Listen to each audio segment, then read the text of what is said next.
they want. We come, we don't leave. Our job is to get in and out as fast as we can, but that's also what our job is.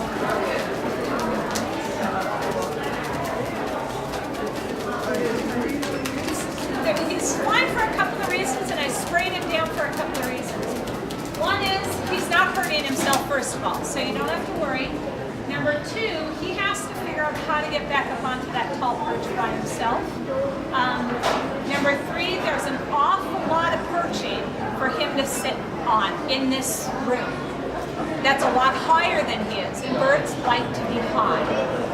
Number four, he's got a gigantic golden eagle sitting behind him there, because they don't get the concept of two-dimensional versus three-dimensional. As far as they're concerned, it is what it is. Also, it's springtime. His body is telling him he should be out there migrating, flying, doing an awful lot of stuff right now. So what I can do is falconers, people who hunt with the birds of prey, use this. It's called a hood. And the hood I can put over his head, tighten down these straps, and that will keep him calm. It's like putting blinders on a horse. If you're having a horse in a parade and there's a lot of cars, a lot of firecrackers, a lot of different kinds of stuff, it'll really help keep that horse calm because it can only focus on what's straight ahead of him. And he doesn't mind the hood. I mean, it took me 2 days to train him to tolerate the hood. It's not a negative experience. He always gets fed when the hood comes off. Food is his reward. It's the only thing that I have to give him, besides a bath. I've been lucky enough to work with a lot of different peregrines over the years, but he's been by far one of the better ones I've ever gotten to manage and train. He's extremely tolerant of most new situations that I've thrown him in. But again, I've been to the Eagle Center many times. I kind of forgot all the perching. Kind of just doesn't bother me, but it's something for him to consider. And I missed the first part of your talk. Can you tell us how old he is and how you got him, and does he have a disability that prevents him from being in the wild? I sure can. He is a 2-year-old male that fledged from Winona. He was one of 5 babies that fledged from the nest box in Winona in 2012. The reason I know that is he was wearing a band when he was found injured. He had 2 broken toes on his right foot.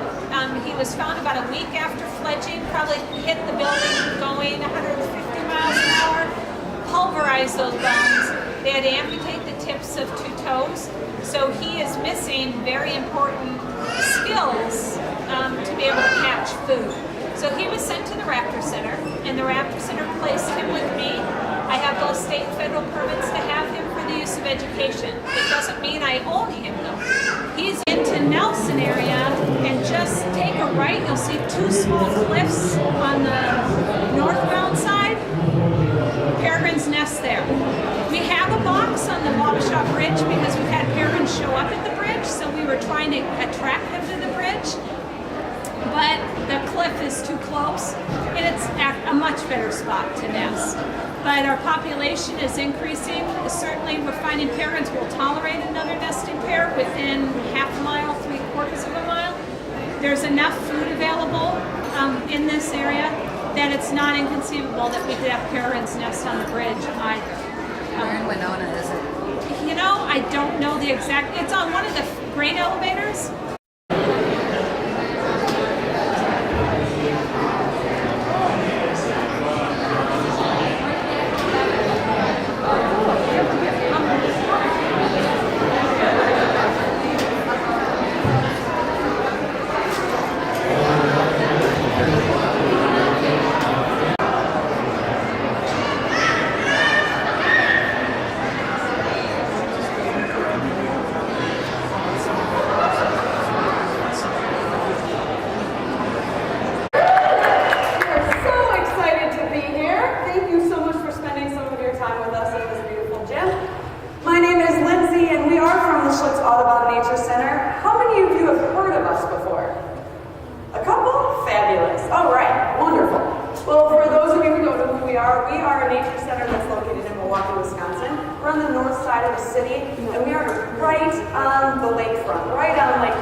to the lake. We have 185 acres of property, beautiful property, lots of restored habitat, 7 miles of hiking trails. We have a preschool, and we have 14 birds of prey that live with us that come out as ambassadors of their species to meet you guys and to talk about how wonderful bird conservation is. So this is Tallulah, and Tallulah is our beautiful turkey vulture. So they need that really sharp beak so that they can tear into the animal. But these feet of theirs, they actually use these long toes almost to help stabilize themselves. So they'll get on the carcass so that they can pull away as they're pulling the skin.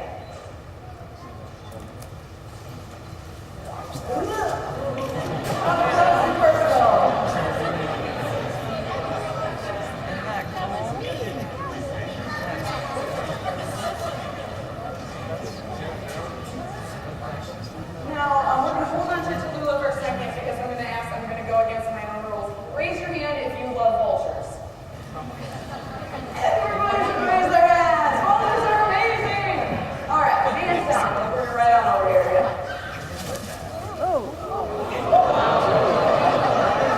See, now do you love vultures? These guys eat the dead stuff, right? They eat the carrion. They clean up the environment. But also, because of what they eat, which is out on the road, on the ground for a very long time, it can pick up disease. It can have a lot of bad bacteria in it.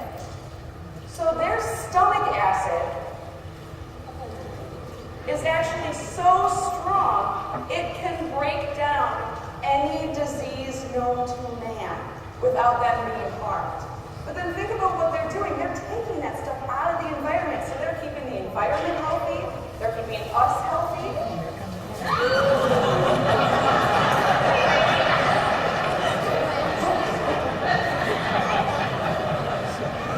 We're about to bust the tower.